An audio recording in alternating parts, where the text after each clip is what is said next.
Kung may business ka tapos mababa pa rin yung mga sales mo, tapusin mo tong video na to hanggang dulo. Isa sa mga marketing na pwede mong gawin is i-print mo yung logo ng business mo tapos gawin mong sticker. Tapos idikit mo kahit saan.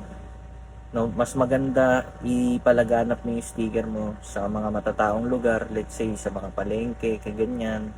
O kaya kung saan saan. Basta maraming taong makakakita ng sticker mo.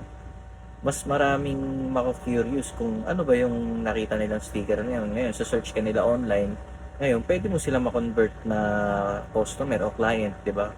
Tapos, sa mga gusto ring, hindi, kumbaga sa mga, ano rin, gusto mag-vlog, di ba?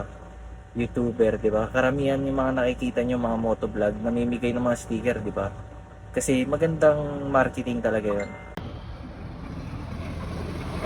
Kapong kap, kapong kap. Thank you.